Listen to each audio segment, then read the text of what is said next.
हाँ, तो आज हम लोग इकोसिस्टम का इस टॉपिक को हम आगे बढ़ाएंगे और यहाँ पे हम लोग आज सीखेंगे कि जो पिछले क्लास में हमारे आपके बीच में तय हुआ था उसमें हम लोग डिफरेंट टाइप के साइकिल्स के बारे में पढ़ लिए थे कि कौन से साइकिल्स कितने जैसे मैं आपको nitrogen cycle, oxygen cycle, carbon cycle, H2 जो वाटर साइकिल है, उसके बाद से साथ में हम लोग फास्फोरस साइकिल, फिर हम लोग सल्फर साइकिल सीखे। तो डिफरेंट डिफरेंट टाइप के साइकिल हम लोग सीख लिए। तो उसमें सबसे ज़्यादा इंपॉर्टेंट जो था वो नाइट्रोजन साइकिल था। नाइट्रोजन साइकिल काफ़ी इंपॉर्टेंट साइकिल्स के रूप में आते हैं क्योंकि इसका उसमें साइकिल को कंप्लीट करने के लिए जनरली जो होते हैं वो बैक्टीरिया पार्टिसिपेट करते हैं और बैक्टीरिया के चलते ये इंपॉर्टेंट साइकिल के रूप में काम करता है। ठीक है, तो आप उसको बहुत अच्छे तरीके से ध्यान रखिएगा क्योंकि एग्जाम में क्वेश्चन हर साल साइकिल से आता है। आज हम लोग डिफरेंट टाइप के इकोसिस्टम के बारे में पढ़ेंगे। जैसे आप क्रॉपलैंड इकोसिस्टम हो गया, ग्रासलैंड इकोसिस्टम हो गया, डिजर्ट इकोसिस्टम हो गया, या क्रॉप फील्ड जो हमारे पास इकोसिस्टम होता है वो इकोसिस्टम क्या होता है जिसमें पैडी इकोसिस्टम कहते हैं या पैडी फील्ड इकोसिस्टम कहते हैं।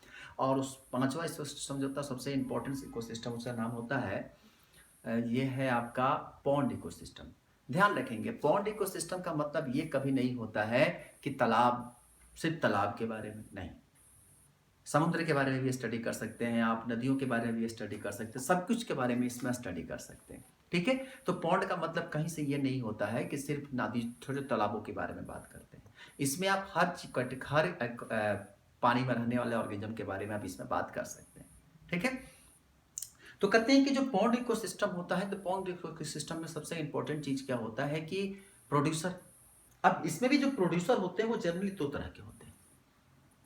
एक प्रोड्यूसर वो होते हैं जो जनरली क्या करते हैं, एबायोटिक होते हैं। एबायोटिक का मतलब हो गया कि जितने भी हमारे पास मिनरल सिंथेसिस हो गए, ठीक है, सब कार्बन हो, नाइट्रोजन, ऑक्सीजन, फास्फोरस, सल्फर, ये जितने भी काम की चीज होते हैं, ये सारी चीजें।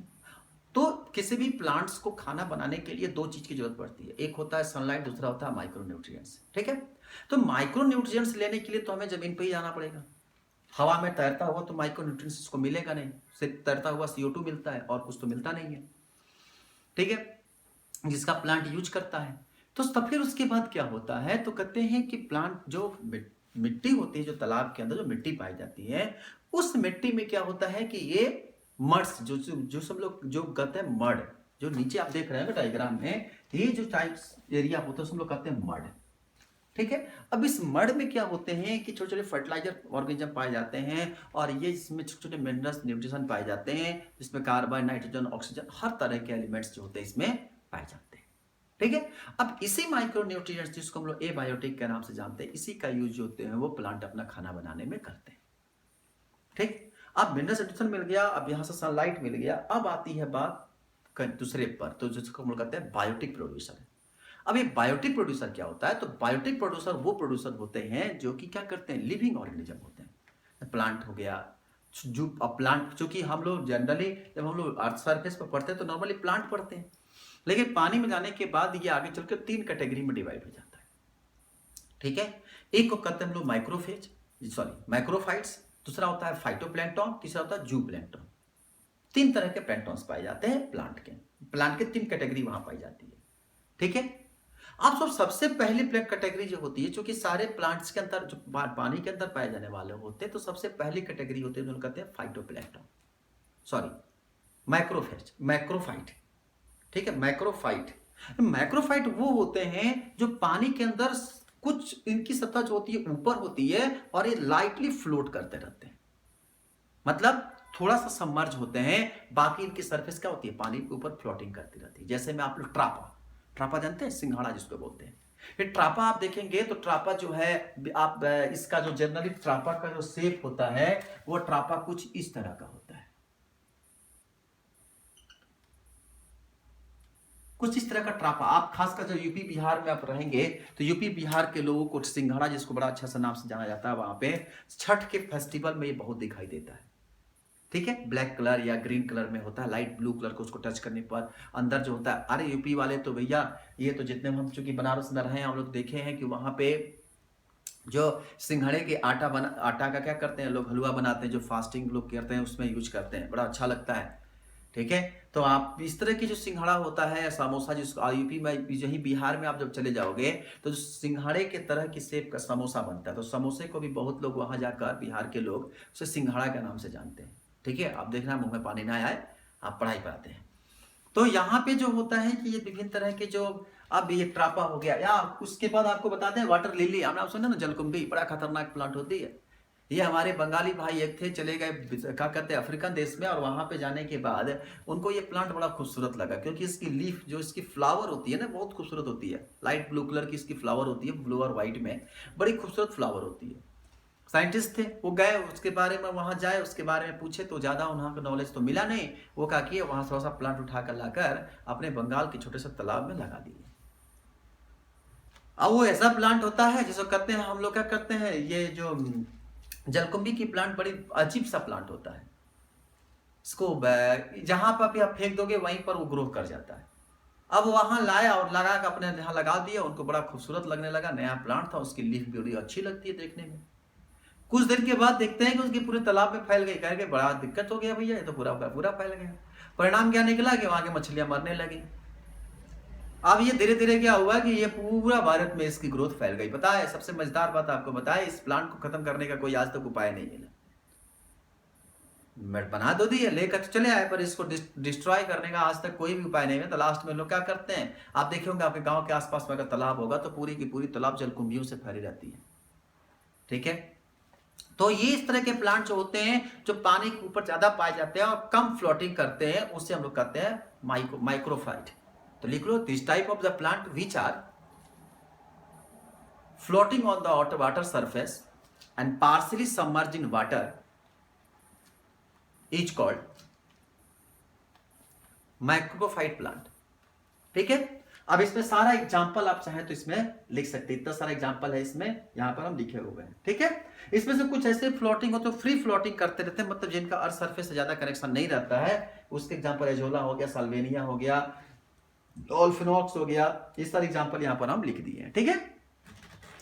अब दूसरा बात आता है, हम लोग कहते हैं फाइटोप्लैंक्टन। फाइटोप्लैंक्टन वो प्लांट होता है जो मैक्सिमम सबमर्ज होता है।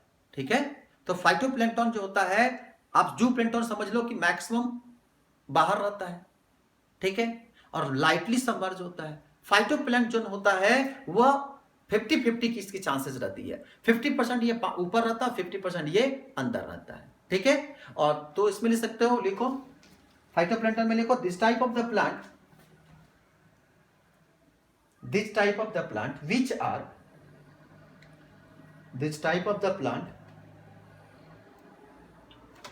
which are floating,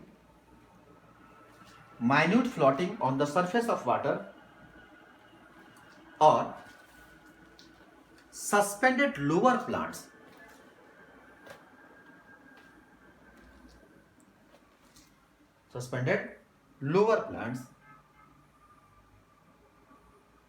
हो गया। अब ये हो गया आपका फाइटोप्लैंक्टन। अब एग्जांपल लिख लो, मेजर फाइटोप्लैंक्टन हो गया, जाइमिनेज हो गया, अल्ट्रेसिस हो गया, स्पोरंजिया हो गया, कॉर्डिस्फोरा हो गया, ओडियोगोनम हो गया, या इधर नीचे भी जितने भी है आपको सारे के साथ फाइटोप्लैंक्टन के एग्जांपल। तीसरा प्लांट जो होता है वह होता है जू प्लैंक्टन। तो कहते हैं कि वो प्लैंक्टन जो सबसे अधिक मात्रा में अधिकतर वो डीप ऑफ द वाटर पाए जाते हैं। तो लिखो, this type of the plant which are mainly present in the deep of the water या submerged inside the water। ठीक है? तो मैक्सिमम प्लांट जो होता है वह सबमर्ज रहता है। अब बताएं आपको, जू प्लैंक्टन जो होते हैं मेनली जो होते हैं वह ये रोटिफर प्लांट होते हैं। ये अधिकतर प्लांट जो होते हैं मेनली ये समुद्रों में पाए जाते हैं। ठीक है? इसी जू प्लैंक्टन या फाइटोप्लैंक्टन को बड़ी बड़ी मछलियां, छोटी मछलियां भी आगे चलकर यूज करती हैं। ये जू प्लैंक्टन या फाइटोप्लैंक्टन इतनी संख्या में पाए जाते हैं कि कभी कभी क्या होते हैं कि जो समुद्र में जो नावें लेकर लोग जाते हैं मछुआरे जो, तो कभी कभी मछुआरों का नाव इसमें फंस जाता है, इतना कीड़ा होता है। जैसे में आप वाटर लिली, आप जो क्या कहते हैं जलकुंभी की प्लांट है, जलकुंभी की प्लांट अगर आप नदी में अगर तालाब में गए हो, अगर जलकुंभी की प्लांट में अगर फंस गए ना तो निकलना मुश्किल हो जाता है, बहुत डीप जकीड़े होते हैं वो। ठीक है? और वो काफी बाइंडिंग के साथ बने हुए रहते हैं। तो इसी तरह से ये आपका जू प्लैंक्टन का एग्जांपल हम ऊपर आपको लिख चुके हैं। तो ये जितने भी हो गए, माइक्रोफाइट हो गया, फाइटोप्लैंक्टन हो गया, जू प्लैंक्टन हो गया, ये सब के सब जो होते हैं एज ए किसके रूप में काम करते हैं? प्रोड्यूसर के रूप में काम करते हैं। ठीक है, अब ये प्रोड्यूसर क्या करेगा कि अब जो छोटे छोटे इसके ऊपर डिपेंड रहेगा छोटा छोटा प्लांट, तो वो जो छोटा छोटा प्लांट, जो प्लांट इसको खाएगा, जो प्लांट को खाएगा वो कहलाएगा क्या चीज? Primary consumer. और वही जो छोटे ऑर्गेनिज्म को खाना शुरू करेगा वो क्या कहलाएगा? Secondary consumer. ठीक है, और उसी को जब, तो मतलब कि अगर मान लीजिए कि प्लांट को खाया छोटा सा इंसेक्ट, तो इंसेक्ट को खाया मेढक, मेढक को खाया स्नेक, स्नेक को खाया फिश, या स्नेक को बड़ी स्नेक खा गया, या प्लांट को खाया छोटा फिश, उसको बड़ा फिश, उससे बड़ा फिश। तो इस तरह से ये कहानी क्या करती है? चलती रहती है। अब कोई मरता है तो बाहर तो कोई लाता नहीं उसको दफनाने के, जलाने के लिए। मरने के बाद वो फिर क्या करते हैं? मिट्टी में ही जाते हैं, वहां वो डिकम्पोज हो जाता है, वहां से बैक्टीरिया फंगी जो होते हैं उसको क्या करते हैं? डिकम्पोज कर देते हैं, और मिट्टी के अंदर फिर से मड के अंदर वो मिल जाते हैं, मिनरल सॉल्यूशन का लेवल मेंटेन हो जाता है। आपको पीछे ही पढ़ाए हैं कि जब भी ऑर्गेनिज्म डिकम्पोज होता है, डीके होता है, तो फिर क्या करता है? वो आकर वहीं पर जाकर मिल जाता है। तो ये सिस्टम होती है पॉन्ड इकोसिस्टम का, जो सबसे इंपॉर्टेंट इकोसिस्टम है उनसे आता है। ठीक है, अब इसके बाद दूसरा इकोसिस्टम है, उससे हम लोग करते हैं ओशियन एवं मैराइन इकोसिस्टम। हेडिंग डालो, ocean and marine ecosystem. Ocean और मैराइन इकोसिस्टम में कहते हैं कि इसमें भी लगभग लगभग सिमिलर कहानी मिलती है। वहां पर भी क्या होते हैं? बड़े बड़े प्लांट्स होते हैं, सॉरी बड़े बड़े प्लांट्स नहीं, अब उसमें जो भी हमारे पास कहानी होता है, तो उसके अंदर भी क्या होंगे? जो ओशियन के अंदर जो प्लांट्स होंगे वो जनरल, हमने एग्जांपल दिया जू प्लैंक्टन्स। तो जू प्लैंक्टन जो अगर अधिक मात्रा में वहां पर मिलते हैं, जो क्या करते हैं? खाना बनाने का काम करते हैं, प्रोड्यूसर के रूप में काम करेंगे। अब ये जो हमारे पास कई तरह के प्लांट्स होते हैं, जिस तरह से आपको कह सकते हैं, आपको फैकोफाइसी हो गया, रोडोफाइसिस हो गया, जितने आपको उसके फैमिली का नाम है, ये जितने भी रोडोफाइसिस ग्रुप का मेंबर होते हैं, रोडोफाइसिस या आपका फियोफाइसिस, ये जितने भी प्लांट होते हैं ये जनरली जो होते हैं समुद्र में पाए जाते हैं, और ये यहां पर एज ए प्रोड्यूसर के रूप में काम करते हैं। ठीक है, अब इसके बाद इन पे, अब यहां से इन प्लांट को जो खाना शुरू करेगा वह कहलाएगा कंज्यूमर। इसको ये फीड करेगा। ठीक है, अब ये कई तरह के प्रोड्यूसर कंज्यूमर होंगे। अगर इसको पहले जो फीड करेगा वो कहलाएगा प्राइमरी कंज्यूमर। ठीक है, प्राइमरी कंज्यूमर जैसे मान लो कि मोलस्का हो गया या फिश हो गया, ये सारे के सारे क्या होते हैं? Primary consumer. अब इसके बाद जो प्राइमरी कंज्यूमर को खाएगा वो कहलाएगा सेकेंडरी कंज्यूमर। जैसे में बिग, इससे बड़ी फिश हो गई, ये भी इसमें फिश आ गया, या हेरिंग हो गए, या सैड हो गए, या मकरेल्स हो गए, ये जितने भी होते हैं सब क्या होते हैं? सेकेंडरी कंज्यूमर होते हैं। ठीक है, अब इसके बाद सेकेंडरी कंज्यूमर, अब इसके बाद आता है क्या चीज? टर्शियरी कंज्यूमर, या इसको हम टॉप कंज्यूमर कहते हैं। मान लो कि आपका कॉड हो गया, कॉड हो गया, हेडॉक हो गया, या हैलीबर्ट हो गया, ये सब क्या करते हैं? तो इस तरह से इनकी फूड चेन चलती है। ये इन प्लांट को ये खाते हैं, फिर इनको ये खाते हैं, फिर उसके बाद इनको, तो इस तरह से ये फूड चेन सिस्टम क्या करती है? चलती है। फिर ये डेथ, जाहिर सी बात है ओशियन में भी है, ये क्या करेंगे? इसके अंदर जब ये डेथ करेंगे तो छोटे छोटे प्लांट्स जितने भी डेथ करेंगे, ये कोई भी मरे, कंज्यूमर मरे, प्रोड्यूसर मरे, सब क्या करेंगे? मिट्टी के अंदर जाके दबेंगे। फिर वहां पे क्या होंगे? मिनरल्स, न्यूट्रिशन, माइक्रो ऑर्गेनिज्म पाए जाएंगे, उसको डिकम्पोज कर देंगे, कहानी खत्म। तो इस तरह से हमारे पास सिस्टम होता है। ये है आपका क्या चीज? मैराइन इकोसिस्टम, या हम लोग सी ओशियन इकोसिस्टम के नाम से जानते हैं। अब नेक्स्ट है आपका, अब सबसे इंपॉर्टेंट जो था वो पॉन्ड इकोसिस्टम ही है। अब इसके बाद है ग्रासलैंड इकोसिस्टम। इसमें क्या होता है? तो कह रहे हैं कि जो ग्रासलैंड इकोसिस्टम होते हैं, मतलब कि अर्थ सरफेस पे जो जितने ग्रासिक एरिया होते हैं, मैक्सिमम रीजन जो होता है वह ग्रास ऑक्युपाई किया रहता है। अच्छे खासे रीजन को ग्रास ऑक्युपाई करता है। तो अब जो ग्रासलैंड इकोसिस्टम होता है, इसमें भी जो होंगे वो तीन ही चीज होगा। सारे इकोसिस्टम में सिर्फ तीन ही लोग मिलेंगे, producer, consumer, top consumer.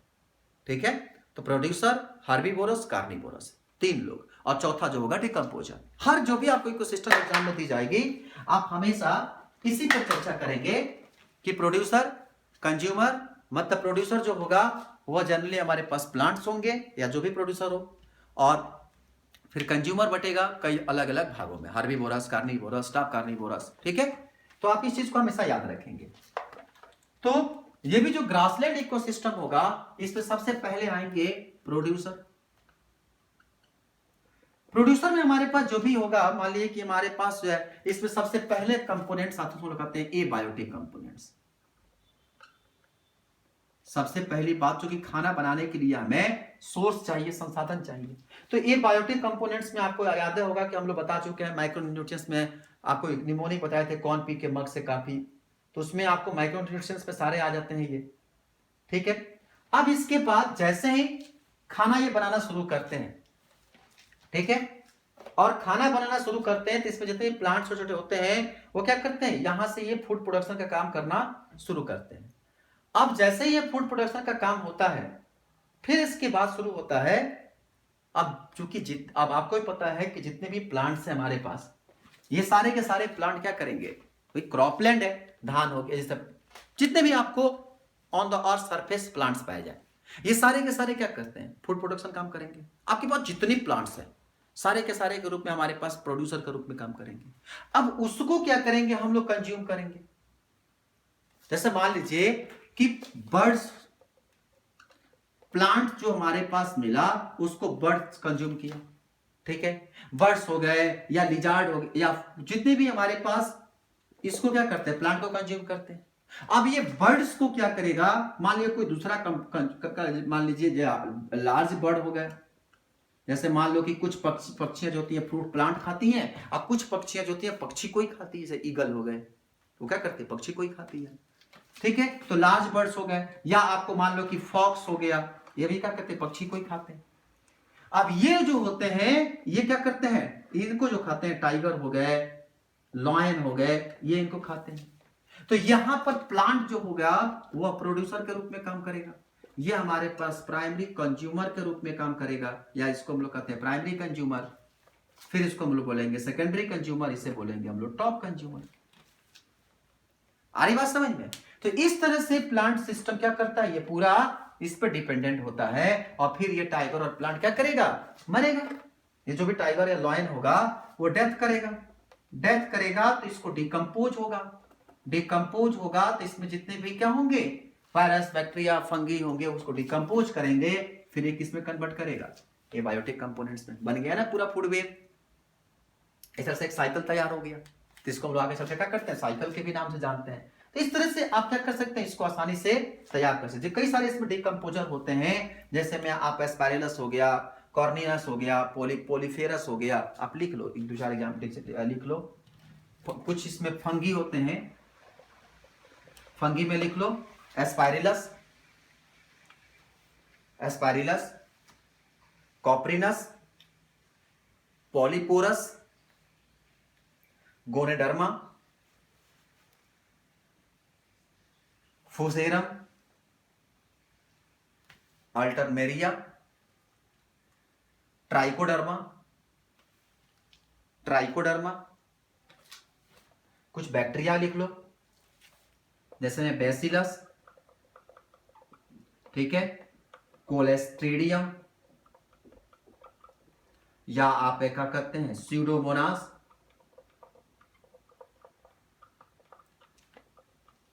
एंजियोकोकस,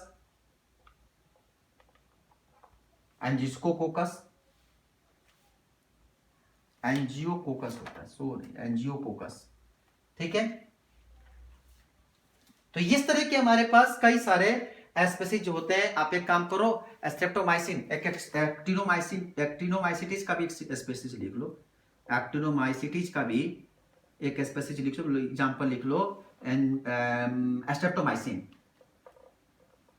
streptomycin, ये तो बड़ा इंपॉर्टेंट है, ये तो प्लांट, इस तो मेडिसिन का भी यूज होता है स्ट्रेप्टोमाइसिन, ठीक है। तो इस तरह से क्या होते हैं, ये सारे डिकम्पोज करके डिकम्पोजर के रूप में इसे छोटे छोटे पार्टिकल्स में डिकम्पोज कर देते हैं। तो इस तरह से हमारे पास होता है, इसे हम लोग कहते हैं ग्रासलैंड इकोसिस्टम, ठीक।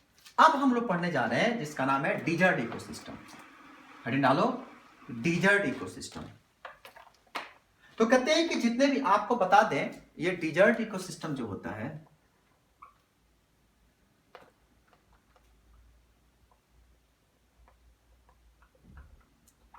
कहते हैं कि हमारे पूरे अबाउट करीब करीब 17% जो है वह एरिया जो होता है वो डिजर्ट होता है। अब आपको एक बड़ा इंटरेस्टेड बात आपको बताने जा रहे हैं। डिजर्ट का मतलब ये नहीं होता है जहां पर बालू होता है। डिजर्ट का कहीं से ये मतलब नहीं होता है जहां पर सिर्फ बालू ही बालू होता है, जहां कुछ नहीं होता है, राजस्थान ही राजस्थान है, इसका मतलब बिल्कुल नहीं। याद रखेंगे, डिजर्ट वह होता है जहां पर एक साल में, कितना, एक साल में अगर बारिश 25 सेंटीमीटर से कम होती है। डिजर्ट का डिफिनेशन, डिजर्ट एरिया की डिफिनेशन होता है कि the area in which the rainfall will less than 25 centimetre, this area is called desert region. तो कभी यह मत कहना कि जहां बालू ही बालू है, रेगिस्तानी रेगिस्तान है, उसे डिजर्ट कहते हैं, बिल्कुल नहीं। वह एरिया जहां पर एक साल में 25 सेंटीमीटर से कम बारिश होती है उसे हम लोग कहते हैं डिजर्ट एरिया। तो जो रेनफॉल है वो 25 सेंटीमीटर से कम होती है तो उसे कहते हैं हम लोग डिजर्ट एरिया। आई बात समझ में ना? तो डिजर्ट एरिया में जो होते हैं, इस यहां पर भी क्या होंगे, जितने भी वेरियस बायोटिक कंपोनेंट्स इसमें पाए जाएंगे, और क्या करेगा, वो हेल्प करेगा फूड के प्रोडक्शन में। अब इसमें जो प्रोड्यूसर होते हैं, इसमें खास करके सर्ब पाए जाते हैं, जैसे कॉर्निफर है, कॉर्निफर यानी कटीले प्लांट, जिसमें आपको कैक्टस हो गया, स्पाइन हो गया, तो ये सब क्या होते हैं, कॉर्निफर के रूप में आते हैं। और ये कॉर्निफर जहां पर स्पाइनिकुल्स प्लांट होते हैं, ये अधिकतर सर्ब जो प्लांट होते हैं वो खासकर सर्ब जो होते हैं इस एरिया में पाए जाते हैं। ठीक है, क्योंकि इसका जो लीफ होता है वो स्टेम मॉडिफाइड होता है, इसकी पत्तियां जो होती है वह क्या करती है, स्टेम मॉडिफाइड होती है, और इसमें छोटे छोटे कांटेदार स्ट्रक्चर पाया जाता है ताकि फोटोसिंथेसिस का रेट क्या हो सके, घट सके। क्योंकि डिजर्ट है, पानी तो कम मिलता है इनको, तो पानी नहीं मिलेगा तो खाना नहीं बनाएंगे, इसीलिए अधिकतर इनके मैक्सिमम प्लांट जो होते हैं, जैसे आप खजूर का देख लो, नाम सुना ना खजूर का प्लांट, खजूर हो गया, सबसे अधिक खजूर के प्लांट पाए जाते हैं, दुबई उबई ये लेकर आप चले जाओ, या आप अपने राजस्थान में चले जाओ, वहां पर भी ये सब चीजें ज्यादा पाई जाते हैं। ठीक है, तो कटीली प्लांट जो होती है वह बालुई स्थान में ज्यादा पाए जाते हैं। ठीक है, अब उसी पर क्या हो गए, अब जितने भी आपको वहां पे अधिकतर मात्रा में जितने रेप्टाइल होते हैं, अधिकतर रेप्टाइल जो होते हैं वो डिजर्ट एरिया में, वहां पे देखे होंगे, वहां पर एक चूहे की प्रजाति से हम लोग कहते हैं कैट माउस, सो बोलते हैं लोग कंगारू माउस। ठीक है, कंगारू माउस, कंगारू माउस जानते हो कैसे होता है, कंगारू माउस एक ऐसे माउस होते हैं जो कि उनको शिकार बिल्ली भी नहीं कर पाती है, वो कंगारुओं की तरह जंप करते हैं, एक खासकर रेगिस्तान में पाए जाते हैं। ठीक है, और वो जंप करते हैं, एक बार में 1.5-2 मीटर जंप करते हैं। सोच लो, बिल्ली पकड़ने में हालत खराब हो जाती है, तो वो कंगारू में राइट पाए जाते हैं राजस्थान में। तो अधिकतर जो रेप्टाइल होते हैं वो अधिकतर जो होते हैं वहां पे पाए जाते हैं। आप समझ लो, अगर मान लो कि कंज्यूमर में आपको सबसे अच्छा एग्जांपल ना, सीप ऑफ का डिजर्ट, मरुस्थल का जहाज, ऊंट को कहते हैं। ऊंट तो बेस्ट एग्जांपल है, क्या करता है, इस सर्प को फीड करेगा, कैमल जो होगा वह क्या करेगा, इस सर्प को फीड करेगा, तो यहां पर ये प्रोड्यूसर हो गया, यहां पर कंज्यूमर हो गया। अगर ये इसको कोई और दूसरा ऑर्गेनिज्म अगर लाए तो वहां पाया नहीं जाता है, मान लो कि अगर डेथ कर गया तो क्या करेगा, अगर डेथ होगा तो यहां डिकम्पोज होगा, और डिकम्पोज होगा तो फिर क्या मिलेगा, मिनरल्स में कन्वर्ट होगा, और ये मिनरल्स जो होगा फिर इस सर्प को मिलेगा, तो कंप्लीट हो गया साइकिल। तो इस तरह से हमारे पास क्या होता है, ये होल इकोसिस्टम में काम करने वाले, तो इस तरह से हमको मिल गया। अब इसके बाद आता है पैडी इलाका, जो क्रॉप लैंड इकोसिस्टम होता है। क्रॉप लैंड इकोसिस्टम का मतलब होता है जहां पे धान, गेहूं, बाजरा, मक्का ये सब ज्यादा पाए जाते हैं। तो इसमें तो भैया हम लोग आ जाएंगे। क्रॉप लैंड इकोसिस्टम में क्या होगा कि चूंकि जब हम लोग खेती करते हैं तो खेती करने के दौरान जो प्लांटिंग करते हैं, तो प्लांटिंग करने के बाद हम लोग खाद डालते हैं, या मिट्टी के अंदर जो खाद होता है, तो उसमें से क्या होता है, मिनरल्स न्यूट्रिशन निकलते हैं, और वो क्या करते हैं, प्लांट्स को मिलते हैं, और प्लांट्स को यूज हम लोग करते हैं, या कोई और छोटे छोटे ऑर्गेनिज्म यूज करते हैं, चूहा हो गया, बिल्ली हो गए, ये सारे खाते हैं। तो उन लोग उनको चूहा बिल्ली, अब जैसे चाइना में, समय चीन में है, हम आज हम आपको जो भी क्लास ले रहे हैं वो आपके अपने इंडिया से नहीं, हम चीन से ले रहे हैं। तो ऐसी स्थिति में जो क्लास आपको क्या करते हैं यहाँ पे, जब ऑर्गेनिज्म जो खाया जाता है, यहाँ पे लोग क्या करते हैं, बिल्ली मैंने कुत्ता चूहा सब कुछ खाते हैं लोग, ठीक है। तो क्या हुआ कि जितने भी प्लांट्स को खाते हैं वो उन लोगों को हम इंसान खाते हैं, तो क्या होगा इस स्थिति में, इनकी जो टेंडेंसी होगी, मतलब कि सबसे पहले प्लांट के बाद जो छोटा ऑर्गेनिज्म, उसके बाद बड़ा ऑर्गेनिज्म, इस तरह से सब सिस्टम चलता रहेगा। आई होप आपको बड़ा आसानी से समझ में आ रहा हो, क्योंकि एक बार आपको एक सिस्टम समझ में आ गया, अगर फूड चेन समझ में आ गया तो आप फूड सिस्टम बना लेंगे। तो प्लांट है, प्लांट को खाया मान लो कि रैट को खाया बिल्ली, बिल्ली को खाया डॉग को खाया इंसान, या डॉग को खाया फॉक्स को खाया लॉयन। ये सिस्टम क्या करते चलती रहती है। लॉयन क्या करता है, लॉयन को कोई खाता नहीं है, तो लॉयन क्या करता है, मरता है। मरने के बाद उसको हम जलाते भी नहीं है, वो जहां मरता होगा वहां पे उसको उसको वायरस बैक्टीरिया अटैक करता होगा, इधर डिकम्पोज होता होगा, मिट्टी में मिलता होगा, फिर उसके बाद से वो साइकिल क्या करता रहता है, चलता रहता है। तो इस तरह से हमारे पास ये होता है क्रॉपलैंड इकोसिस्टम, ठीक है। तो अब इस तरह से हम लोग क्या करते हैं कि विभिन्न तरह के इकोसिस्टम के बारे में हम लोग पढ़ लिए। अब धीरे धीरे जो है लगभग इसकी कहानी पूरी की तरह चैप्टर हमारे पास खत्म हो गई है, ठीक है। लास्ट में एक दो चैप्टर और, एक दो टॉपिक और है, देखते हैं उसमें अगर आपको कुछ, हाँ प्लांट बायोकेमिस्ट्री बहुत इंपॉर्टेंट ज्यादा नहीं है, जहां पर आप क्या करते हैं, छोटे छोटे मिनरल सब्स्टिट्यूशन का जहां पर आप यूज करते हैं, प्लांट से क्या करते हैं हम लोग, विभिन्न तरह के प्लांट्स में जो होते हैं फैट, कार्बोहाइड्रेट, मिनरल्स, न्यूट्रिशन जो पाया था सब केमिस्ट्री का ही देन होता है, ठीक है। तो इसीलिए उसको हम लोग क्या करते हैं, हम लोग प्लांट्स बायोकेमिस्ट्री, तो वो ज्यादा इंपॉर्टेंट आपके लिए नहीं है।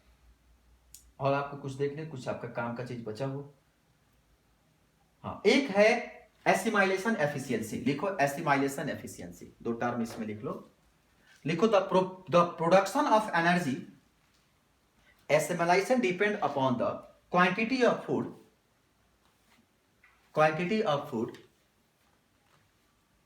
ingested biophagus are more efficient than saprophage.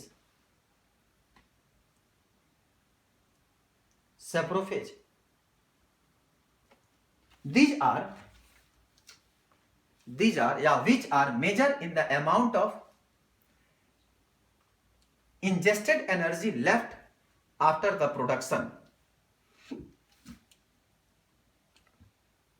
तो प्रोडक्शन के बाद वो एनर्जी होती है जो प्रोडक्शन तो हम कर लिए, और जितना हम यूज कर लिए उसके बाद जो बच गया वो एनर्जी हमारे पास होता है एफिशिएंसी एनर्जी। तो क्या लिखे कि ऐसे एनर्जी जो कि क्या करते हैं, अमाउंट ऑफ इंजेस्टेड एनर्जी, मतलब कि जो हम यूज कर लिए, हमारे जो यूज करने के बाद जो एनर्जी बच गया उससे हम लोग कहते हैं एफिशिएंसी एनर्जी या एसिमाइलेशन एफिशिएंसी। इसको रिप्रेजेंट करते हैं हम लोग एसी से, एसिमाइलेशन एफिशिएंसी। तो क्या लिखे, द मेजर ऑफ द या measure the amount of ingested energy left after waste production, मतलब जो प्रोडक्शन हमारे पास किए, जो वेस्ट कर दिए, उसके बाद जो हमारे पास बच गया वह एनर्जी होता है एसिमाइलेशन एफिशिएंसी, ठीक है।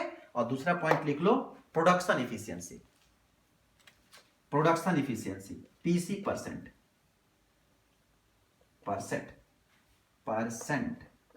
हो गया। लिखो the production of assimilation energy use to increase the energy content of the population,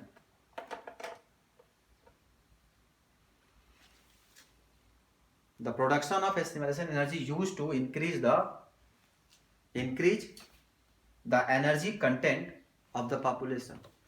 तो जाहिर सी बात है प्रोडक्शन इफिशियंसी का मतलब क्या, हम पॉपुलेशन के लिए कितना एनर्जी प्रोड्यूस कर रहे हैं, वह होता है प्रोडक्शन इफिशियंसी, ठीक है। जितना वेस्ट हो गया उसके बाद जो बच गया वो कहलाया एसोसिएशन या क्या कहते हैं एसाइमिलेशन एफिशियंसी। तो इसी के साथ ये इकोसिस्टम का जो चैप्टर है आपका खत्म हो गया, ठीक है। हम अगले चैप्टर में आपको पढ़ाएंगे जिसका नाम होगा पॉपुलेशन, ठीक। पॉपुलेशन किसे कहते हैं, पॉपुलेशन के इफेक्ट करने वाले कौन कौन से फैक्टर होते हैं, मास डेंसिटी के साथ क्या रिलेशनशिप होता है, ठीक है। हम इसके अगले जो चैप्टर होगा उसमें हम लोग अगले लेक्चर में मिलेंगे हम लोग, जिसका नाम होगा पॉपुलेशन एंड इट्स डेरिवेटिव, और उसमें हम लोग इसके पूरे डिटेल के बारे में धीरे धीरे पढ़ेंगे, ठीक है। आई होप आपको चैप्टर बहुत अच्छे समझ में आया होगा। अगर आपको कोई भी दिक्कत होगी तो आप नीचे कमेंट बॉक्स में लिख दीजिएगा, हम आपको एक्सप्लेन करने की पूरी कोशिश करेंगे, okay. Thank you so much.